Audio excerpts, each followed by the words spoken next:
Amis auditeurs, nous retrouvons le père Biagio Virgiti, prêtre corse incardinier à Madagascar et actuellement à la paroisse Bonne Nouvelle à Paris, pour la parole de ce dimanche.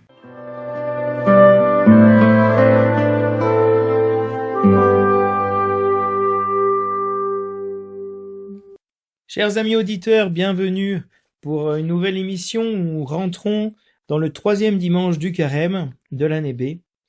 Commençons sans plus tarder par proclamer l'évangile. De l'évangile selon saint Jean. Comme la Pâque juive était proche, Jésus monta à Jérusalem, dans le temple. Il trouva installés les marchands de bœufs, de brebis et de colombes, et les changeurs. Il fit un fouet avec des cordes et les chassa tous du temple, ainsi que les brebis et les bœufs.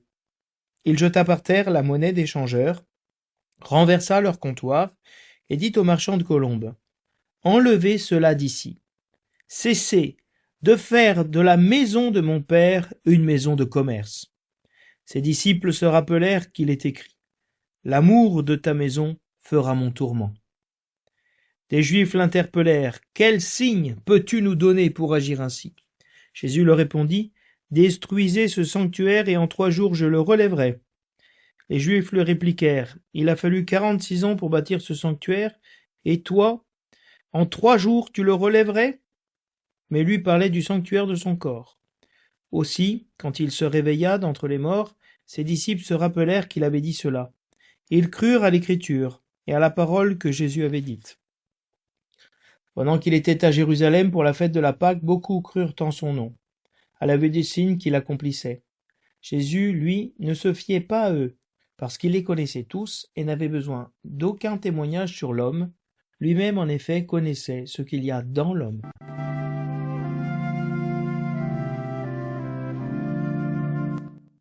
Du livre de l'Exode. En ces jours-là, sur le Sinaï, Dieu prononça toutes les paroles que voici. « Je suis le Seigneur ton Dieu, qui t'ai fait sortir du pays d'Égypte, de la maison de servitude. Tu n'auras pas d'autre Dieu en face de moi. Tu ne feras aucune idole, aucune image de ce qui est là-haut dans le ciel ou en bas sur la terre, ou dans les eaux par-dessous la terre. Tu ne te prosterneras pas devant ces dieux pour leur rendre un culte. Car moi, le Seigneur ton Dieu, je suis un Dieu jaloux. Chez ceux qui me haïssent, je punis la faute des pères sur les fils, jusqu'à la 3e et à la 4e génération.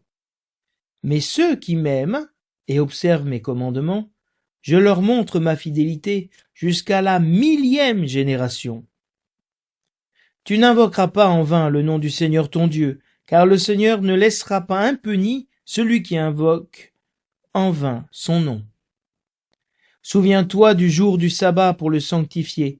Pendant 6 jours tu travailleras et tu feras tout ton ouvrage, mais le 7e jour est le jour du repos.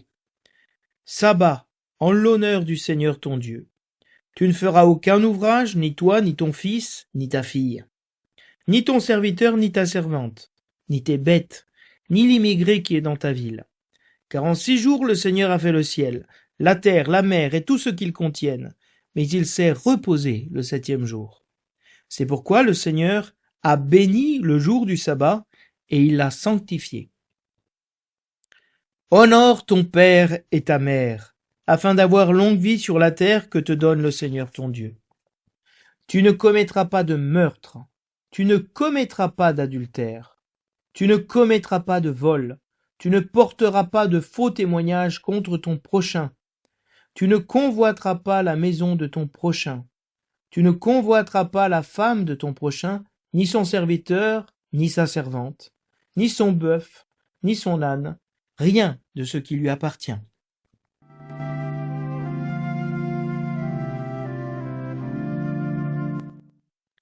Le refrain du psaume nous dit « Seigneur, tu as les paroles de la vie éternelle. » La loi du Seigneur est parfaite, qui redonne vie.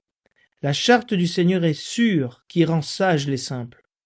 Les préceptes du Seigneur sont droits, ils réjouissent le cœur. Le commandement du Seigneur est limpide, il clarifie le regard. La crainte qu'il inspire est pure, elle est là pour toujours. Les décisions du Seigneur sont justes et vraiment équitables. Plus désirable que l'or, qu'une masse d'or fin, plus savoureuse que le miel qui coule des rayons. Seigneur, tu as les paroles de la vie éternelle.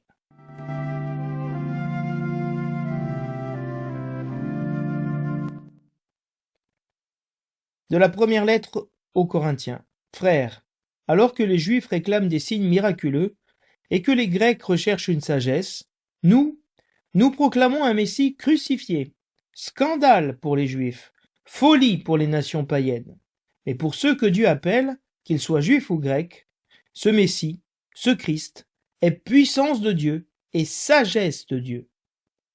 Car ce qui est folie de Dieu est plus sage que les hommes. Ce qui est faiblesse de Dieu est plus fort que les hommes. Parole du Seigneur.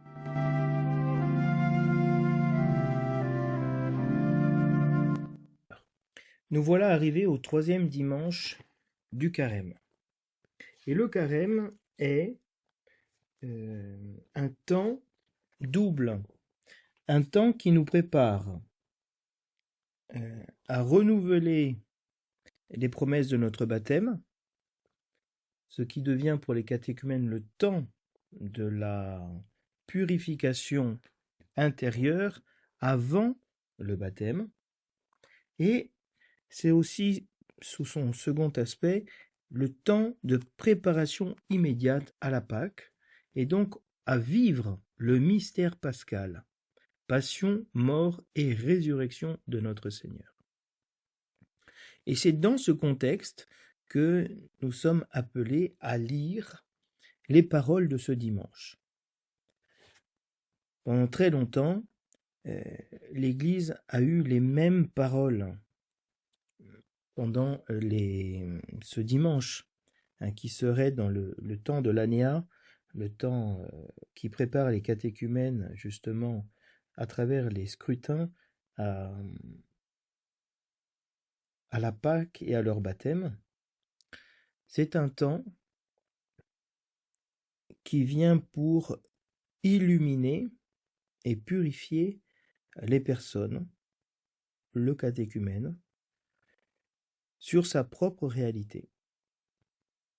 Et dans l'évangile de la Samaritaine, lors de ce scrutin baptismal, l'accent est mis sur la faiblesse de la réalité humaine de l'homme. Avec cet évangile aussi de la Samaritaine qui veut libérer cette femme de Samarie qui vit dans une sorte de syncrétisme et de religiosité naturelle, c'est-à-dire de vivre la religion comme quelque chose d'extérieur pour se donner bonne conscience et pour être libéré de la peur.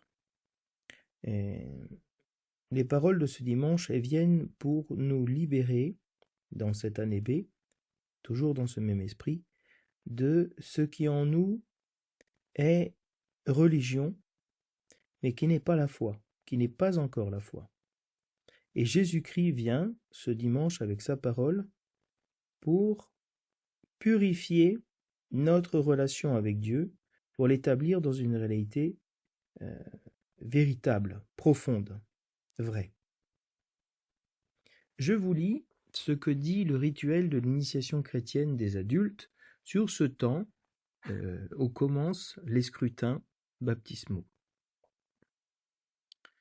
Et le but de ces scrutins, c'est-à-dire cette discipline de l'Église pour scruter le cœur du catéchumène, pour l'aider à faire le tri en lui de ce qui est encore la chair et ce qui est encore religieux, d'avec ce qui est la grâce de Dieu, l'appel à la sainteté qui lui est fait, et à la foi, à la relation authentique avec Dieu qui passe par le mystère de la souffrance, le mystère de la mort, et fait rentrer dans la résurrection.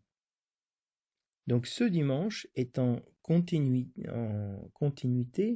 en syntonie avec ce qui a été initié dimanche dernier avec l'évangile de la transfiguration, où Jésus-Christ fait apparaître la gloire de son corps, qui est de Dieu, qui est présente dans son corps, pour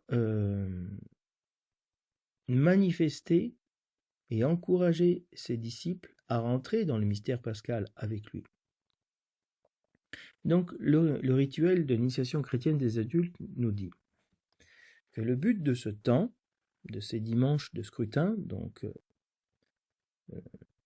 ce dimanche est le premier scrutin baptismal, le but est double, faire apparaître dans le cœur de ceux qui sont appelés ce qu'il y a de faible, de malade, de mauvais, pour le guérir.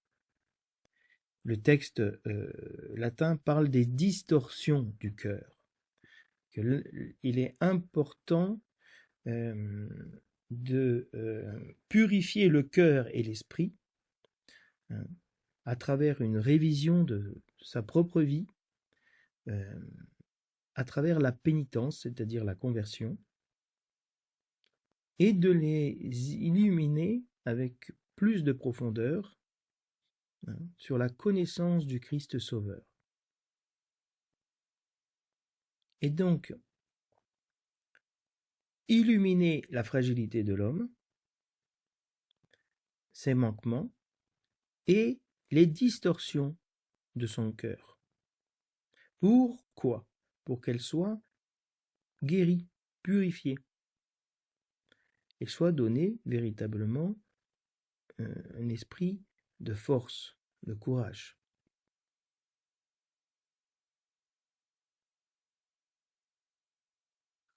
Ils sont donc faits, ces scrutins, pour purifier les cœurs et les intelligences, fortifier les catéchumènes contre les tentations, convertir leurs intentions, stimuler leur volonté, afin qu'ils s'attachent plus profondément au Christ et poursuivent leur effort pour aimer Dieu. Donc, c'est dans ce contexte que nous sommes appelés à comprendre ce geste extrêmement fort, qui peut sembler violent, de la purification du temple. Et donc, dans cet évangile, nous avons Jésus qui entre dans le temple. Et il entre dans le parvis des gentils, le parvis des païens, qui était réservé aux païens pour qu'ils puissent s'approcher du Dieu unique et vrai. Mais ce lieu était devenu un lieu de commerce, parce que pour pouvoir acheter, pour pouvoir offrir des sacrifices dans le temple, il fallait payer avec la monnaie du temple. Et donc au bout d'un moment ont été transférés le lieu où on vendait les animaux pour le sacrifice, les bœufs, les brebis, les colombes, et où il y avait les changeurs de la monnaie.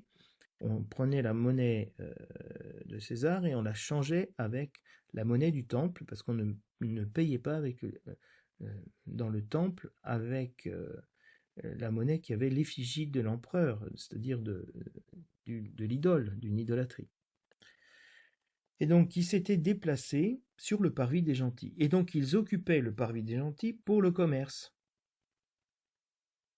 Et ils empêchaient ainsi aux païens, aux gentils, d'accéder à ce lieu de prière. Donc, ce que fait Jésus-Christ, c'est un signe prophétique de purifier le temple et de faire la place aux païens dans ce parvis. Et Jésus-Christ vient pour purifier ce lieu de la rencontre avec Dieu qui devient un lieu de commerce. Et c'est en ce sens où je vous disais que c'est une des réalités de la religiosité naturelle. Par la peur que nous avons de souffrir, de la mort, etc., nous rentrons dans une relation avec Dieu de type commercial. Je t'offre un sacrifice et toi tu me bénis. Je t'offre un sacrifice et tu m'évites de souffrir. Par la peur que nous avons de Dieu, et non pas l'amour, nous offrons des sacrifices pour faire un commerce avec Dieu. Et Jésus-Christ est en train de purifier cette attitude religieuse de l'homme pour le faire passer à la foi. Et donc ce sanctuaire doit être purifié, parce que le temple, en hébreu, hamakom, le lieu, Hamakom est utilisé, le lieu, pour parler du temple et aussi pour parler de Dieu. Et donc il y a une correspondance entre le temple et Dieu.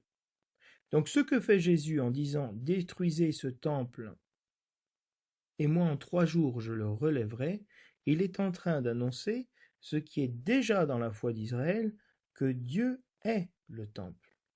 Que le temple fait de pierre n'est autre que le signe visible de la présence de Dieu. Mais ce qui compte, ce n'est pas le signe visible de la présence de Dieu, c'est Dieu. Et c'est dans ce contexte où est donné comme première lecture le passage du livre de l'Exode qui est le Décalogue, où Dieu manifeste son alliance avec son peuple à travers des commandements, à travers des préceptes, à travers ce qu'appelle la tradition juive des paroles de vie. Dieu va donner 10 paroles de vie.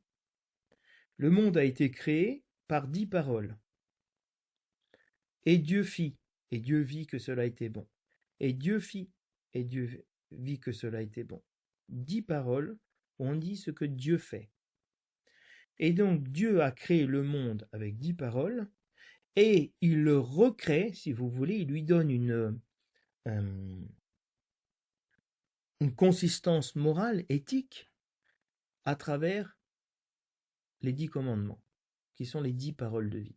Donc à ce peuple qui sort du désert, qui est dans le désert, pardon, qui sort de l'Égypte, qui sort de l'esclavage, Dieu est en train de donner une loi, c'est-à-dire une parole de vie, une direction. Torah, en hébreu, donc les 5 premiers livres de la Bible, veut dire direction, enseignement. On indique, indication. Et donc Dieu est en train de donner une colonne vertébrale à son peuple. Et cette colonne vertébrale, elle est fondée sur l'alliance, la relation. Je suis le Seigneur ton Dieu qui t'ai fait sortir du pays d'Égypte, de la maison de servitude, la maison de l'esclavage. Donc, je suis le Dieu qui te sauve. Pour cela, tu n'auras pas d'autre Dieu que moi. Et la première interdiction, c'est celle de se faire des idoles, de remplacer Dieu par une image avec laquelle on a un commerce, on a un culte, une relation. Et Dieu va donner à son peuple ces 10 commandements qui sont des paroles de vie, et on verra dans le commentaire que ce sont des paroles de libération. Alors on peut dire avec le psaume, en ayant reçu ces paroles de vie, ce refrain du psaume, il n'est pas tiré d'un psaume. Il est tiré du chapitre 6 de Saint Jean, sur le discours du pain de vie que fait Jésus. Je suis le pain de la vie, le pain véritable. Et le refrain dit « Seigneur, tu as les paroles de la vie éternelle ». Ces 10 paroles, 10 commandements, sont 10 paroles de vie éternelle, qui donnent la vie éternelle, qui structurent l'être chrétien dans sa relation avec Dieu. Et donc cette loi que Dieu donne, elle est parfaite. Elle redonne vie au peuple qui était esclave, qui était mort, il redonne vie. Et non seulement il redonne vie, mais il réjouit le cœur, il clarifie le regard, il rend sage. Et alors, cette crainte, la crainte de Dieu, c'est-à-dire, c'est pas tout à fait la peur, c'est l'effroi, si vous voulez, le tremendum, comme on dit en latin, de la présence de Dieu. Cette crainte qui est inspirée par la présence de Dieu pour le croyant n'est plus une crainte, une peur de Dieu qui nous pousse à un commerce avec lui pour avoir la paix. Non, la crainte qu'il inspire est pure, elle est là pour toujours. Donc la crainte de Dieu qui naît de la foi n'est plus une relation servile avec Dieu, du commerce fait par notre esprit religieux, par peur que nous avons, mais elle est purifiée de ce sentiment religieux, de cette peur de la mort, de cette peur de souffrir. Et alors, ces paroles de Dieu sont plus désirables que l'or, plus savoureuses que le miel. Et Paul va nous aider, de nouveau, à comprendre quelle est cette loi, cette parole de Dieu. C'est Jésus-Christ. Et quel Jésus-Christ? Jésus-Christ crucifié. Les Juifs réclament des signes. Les Grecs, c'est-à-dire les païens, recherchent la sagesse. Donc, on se retrouve avec deux peuples qui, tous les deux, sont dans une recherche erronée de la relation avec Dieu. Des signes miraculeux, des prodiges, pour dire « Ah, Dieu fait ça avec son autorité, il est vraiment tout-puissant. Donc, je peux avoir confiance en lui. » Les Grecs, eux, cherchent une parole de sagesse qui éclaire leur esprit, qui leur donne une certitude logique, on pourrait dire, de notre agir. Et que font les chrétiens? Ils proclament un Messie crucifié, un sauveur condamné à mort. C'est-à-dire le contraire de l'attente d'un signe miraculeux, le contraire d'une sagesse.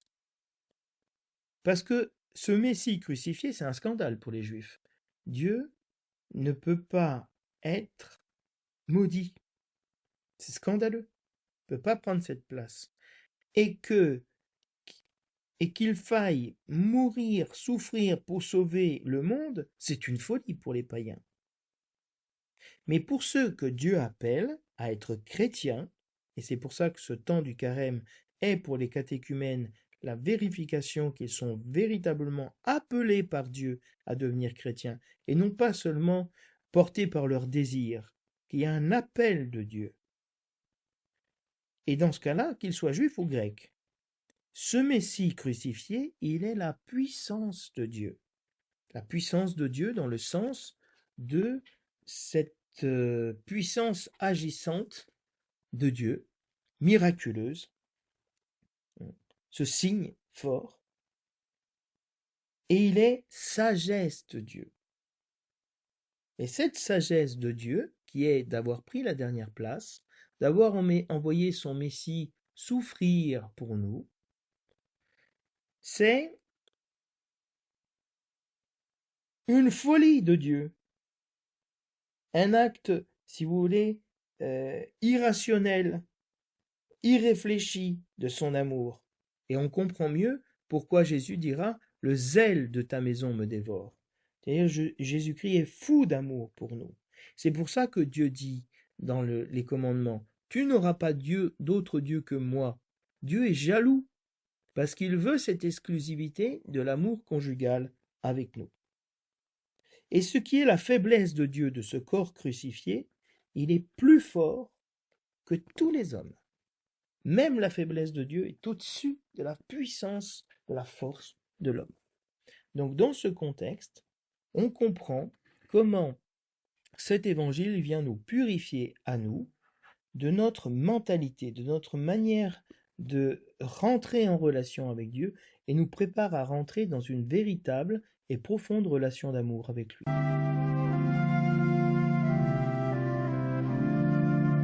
L'évangile de ce dimanche se situe dans le contexte de la Pâque juive. Comme la Pâque juive était proche, Jésus monta à Jérusalem. Donc, l'intention de Jésus, c'est de célébrer sa Pâque, de célébrer son passage de ce monde au Père, et d'amener avec lui toute l'humanité. Donc, nous sommes aussi dans ce temps qui est proche pour nous de la Pâque. Et pour nous, ce n'est plus la Pâque juive, c'est la Pâque chrétienne, la Pâque de Jésus-Christ. Et alors, Jésus monte à Jérusalem, de Galilée, et le temple se retrouve, comme je vous ai dit dans l'introduction, envahi dans le parvis des païens par les marchands de bœufs, de brebis et de colombes, et les changeurs. Donc, tous les animaux qui servent euh, au sacrifice. Imaginez des bœufs, des brebis et des colombes dans un espace, ça fait beaucoup de bruit, beaucoup d'agitation, beaucoup d'odeur, beaucoup de voilà, de souillure hein, à travers les déjections des animaux. Donc on souille le temple quelque part. On souille ce parvis, ce lieu qui était réservé aux païens pour accéder au Seigneur. Et ce n'est pas possible de souiller ce lieu qui est pour toutes les nations de la terre, parce que le temple est le lieu où conflueront toutes les nations de la terre. Il n'est pas possible de le souiller, de l'empêcher de rendre sa vocation, qui est le lieu de la rencontre avec le Dieu véritable et vrai.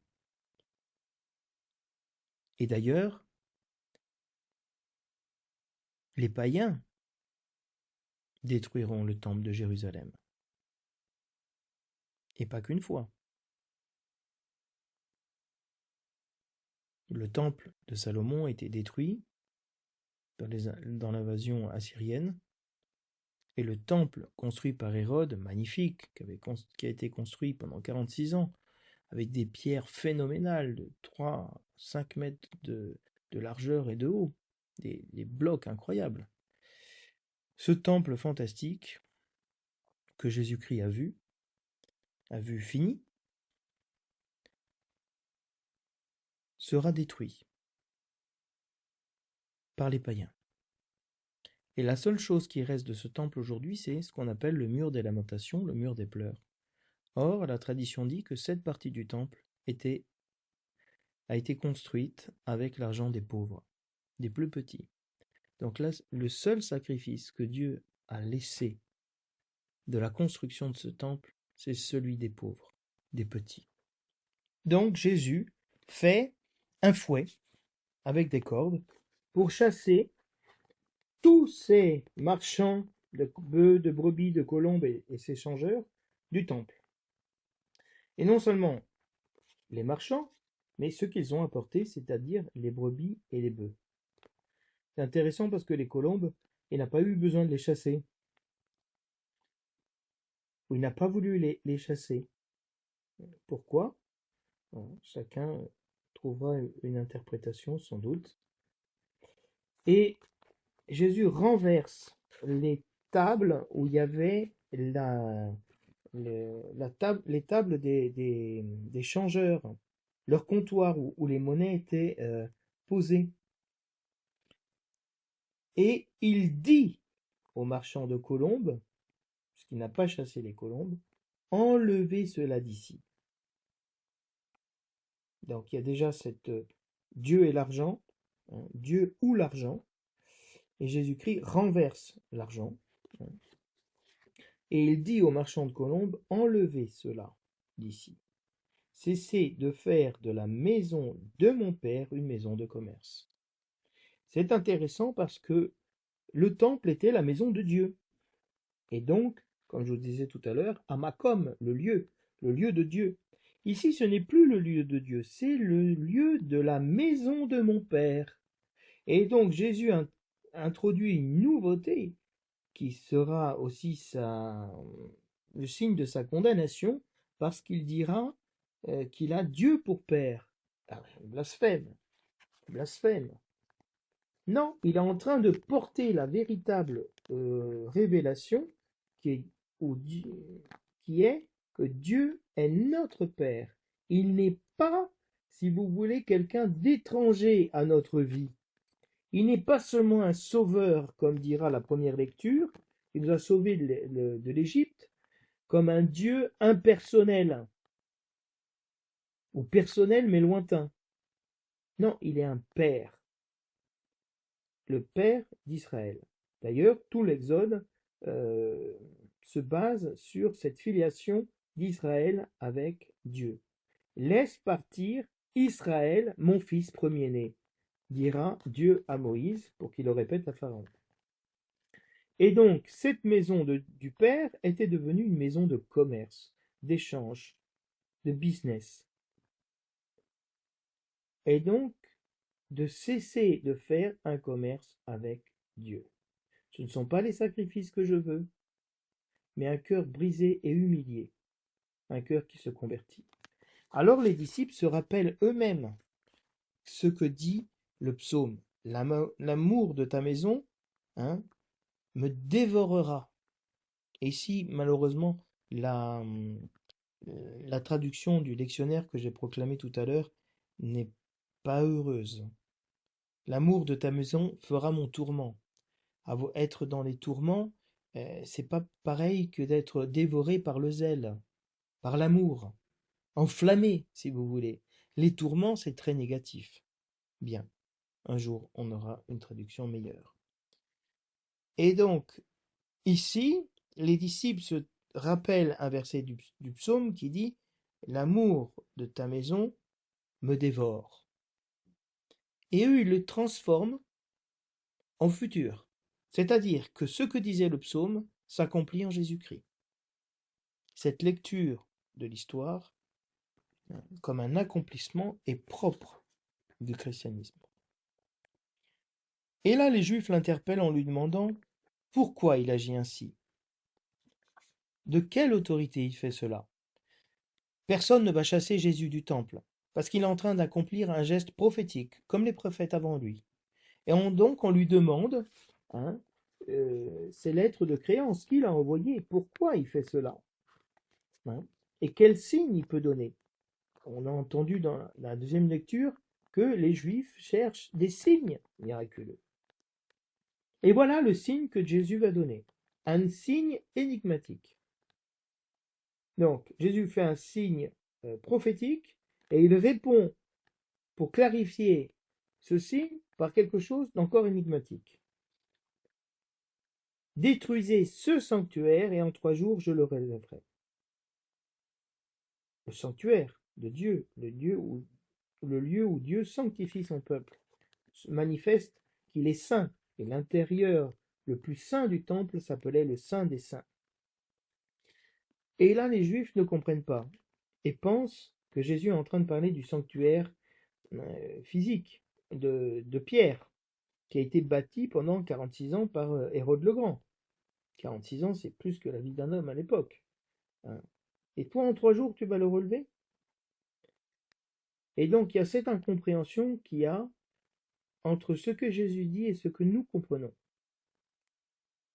Et c'est justement le propre de l'initiation chrétienne des adultes, de purifier notre mentalité, notre manière de comprendre et de voir la parole de Dieu, les événements que Dieu nous donne à vivre, et de commencer à rentrer dans une nouvelle manière de penser. C'est pour ça que l'Évangile vient ici spécifier, expliquer, parce que tous ceux qui écoutent peuvent ne pas comprendre ce que Jésus est en train de leur dire dans leur vie. Et lui parlait de son corps, du sanctuaire de son corps. Saint Paul reprendra beaucoup cela. Vous êtes le temple de l'Esprit Saint. Vous êtes le sanctuaire de Dieu, le lieu où Dieu se manifeste. Pour ça, Jésus dira à la Samaritaine, ce n'est ni à Jérusalem, ni sur le mont Garizim qu'il faut adorer. Il faut adorer en esprit et en vérité. Et l'esprit a reposé sur Jésus-Christ. Il est la vérité, la parole du Père. Ainsi, quand il se réveilla d'entre les morts, ses disciples se rappelèrent qu'il avait dit cela. Donc, les disciples comprennent après la résurrection tout ce qui s'est passé avant. C'est pour ça que le catéchumène, c'est le baptême qui est le moment où il va passer de la mort à la vie, d'un nouvel engendrement, qu'il va relire sa vie comme une bénédiction de Dieu. Et donc, cette manière de relire notre vie, notre histoire, de comprendre que c'était pour accomplir les Écritures, et pour croire en Jésus-Christ, croire en sa parole, que nous avons besoin d'écouter et de l'Évangile nous préparer à la Pâque, pour changer de mentalité. Et beaucoup ont cru en son nom, aussi à la vue des signes qu'il accomplissait, qui étaient la guérison.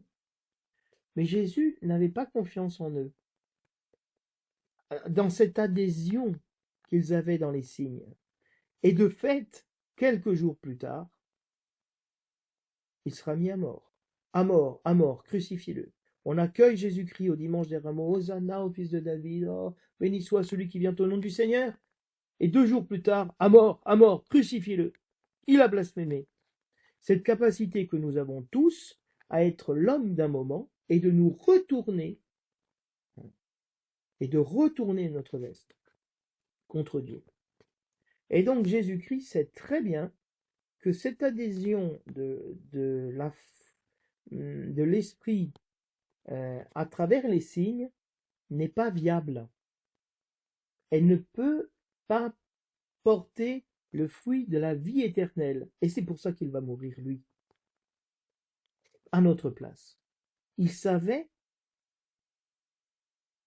ce qu'il y avait dans le cœur de l'homme. Il connaissait ce qu'il y a dans l'homme. Il n'avait pas besoin d'un témoignage sur l'homme. Il n'avait pas besoin que cette adhésion témoigne pour eux, parce qu'il sait de quoi ils sont capables. Et c'est pour ça qu'il va mourir pour eux.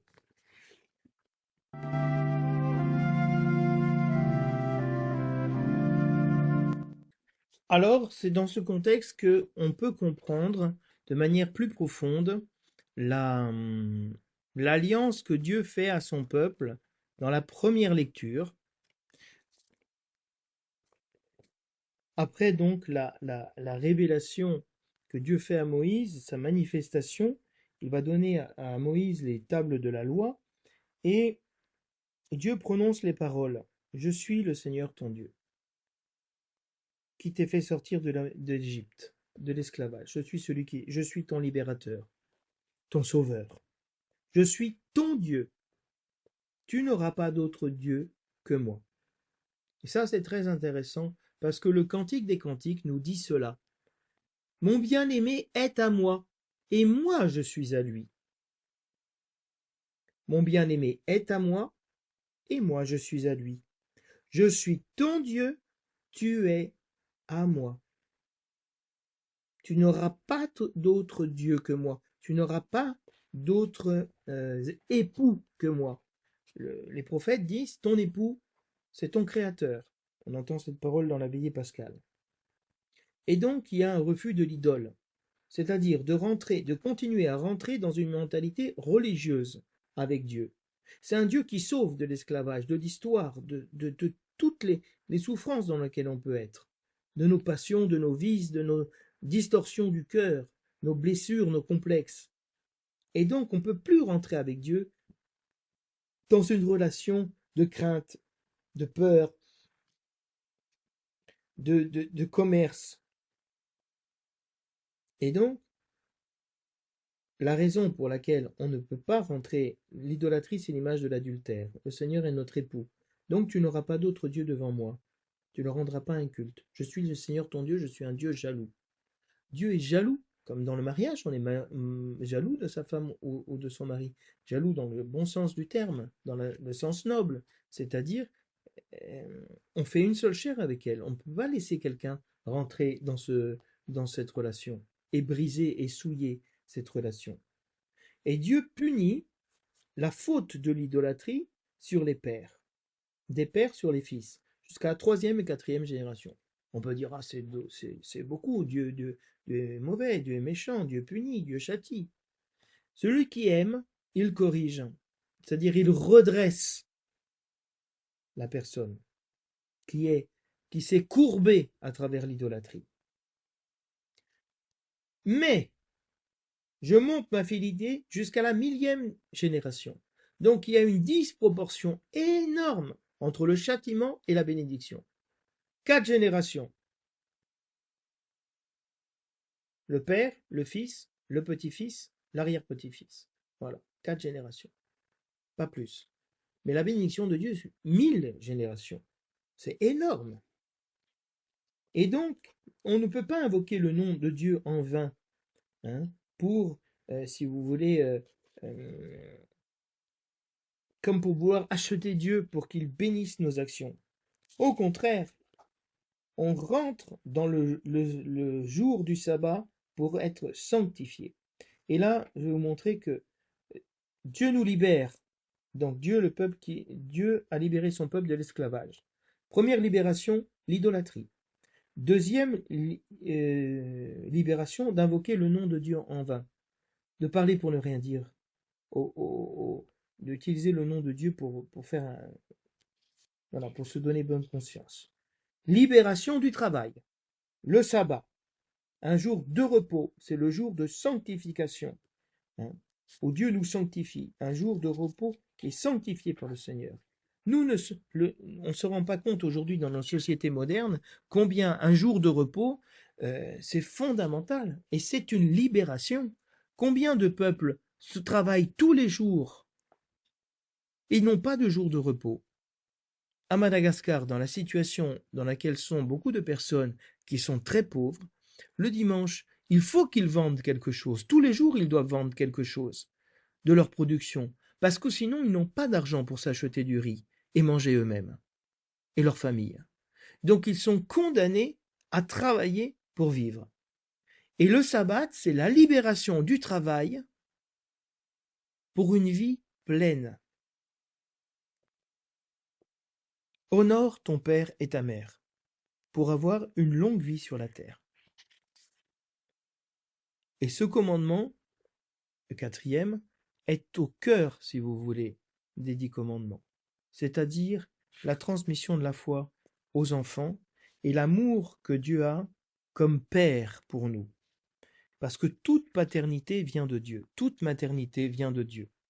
Et donc, il est important que cette relation avec les parents soit vraie, d'honorer, d'avoir cette révérence, de voir que Dieu est dans l'histoire à travers nos parents. Et si cela est guéri, on honore notre père et notre mère, alors on est libéré du meurtre. Parce qu'on juge nos parents, on juge nos frères et sœurs. Et en jugeant, on finit par tuer. On est libéré de l'adultère.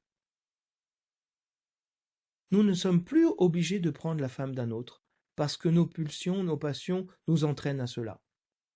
Il y a une véritable libération. Nous ne sommes plus obligés de voler, de prendre ce qui ne nous appartient pas. Nous sommes libérés du vol. Tu ne porteras pas de faux témoignages. Nous sommes libérés du mensonge, libérés de la convoitise, des biens du prochain, la maison, la femme, le serviteur, etc. Donc c'est vraiment une parole de libération. Pour ça que ce sont des paroles de vie éternelle. Je vous ai commenté le psaume tout à l'heure, donc je ne le refais pas maintenant. Et je termine avec cette parole de saint Paul qui vraiment vient conclure le mystère pascal qui est célébré dans ces paroles et dans cette Eucharistie dominicale, où vraiment Dieu manifeste sa puissance dans la faiblesse, sa sagesse dans la folie. Parce qu'il est venu nous sauver et nous transformer notre mentalité, notre manière de vivre, notre manière de penser. La métanoïa, pour les Grecs, c'est la conversion du mode de vie, de toute une manière de penser. Et donc, on ne voit plus Dieu, même à travers les commandements négatifs. On dit, ah, c'est négatif, ne fais pas ci, fais pas ci, fais pas ça. Il est interdit d'interdire, ça suffit. Non, on ne comprend pas que dans la loi, il y a une partie négative qui est de mettre des limites, de ne pas faire ceci ou cela. Mais il n'y a aucune loi qui va limiter le bien qu'on peut faire, les possibilités qu'on a. On ne doit pas tuer les personnes. Après, on peut tout faire. On peut les aimer, on peut les inviter, on peut les soigner. On doit au minimum honorer notre père et notre mère. Le minimum, Dieu demande. Mais on peut les aimer profondément. On peut ne pas commettre l'adultère. Ce n'est pas une limite négative. C'est une libération. Et ça veut dire qu'on peut vraiment aimer notre épouse. On peut vraiment être fidèle jusqu'au bout. On peut vraiment être libre avec l'argent, avec notre argent. Et donc, vous comprenez comment ce changement de mentalité nous aide à ne plus voir Dieu comme un danger, une menace, mais comme une libération. Et Jésus-Christ est venu nous sauver, nous libérer de notre mentalité tant juive que païenne, qui est erronée. Une qui s'appuie seulement sur la raison, comme beaucoup de nos concitoyens aujourd'hui, parce qu'ils se heurtent à la souffrance, à la mort, parce que la souffrance d'un innocent, d'un enfant, hein, c'est irrationnel et c'est scandaleux. Et en même temps, de chercher des miracles, des signes, des guérisons, des choses, c'est épuisant, parce que ce n'est pas vrai. C'est toujours fuir la souffrance. Et Jésus-Christ, à travers la transfiguration et cet évangile de ce dimanche, il dit, détruisez ce corps, détruisez ce temple, détruisez mon corps, tuez-moi. Hein, comme Jonas, jetez-moi à la mer. Faites de mon corps une oblation pour le Père. Parce que dans mon corps, j'ai détruit la mort. J'ai détruit le péché.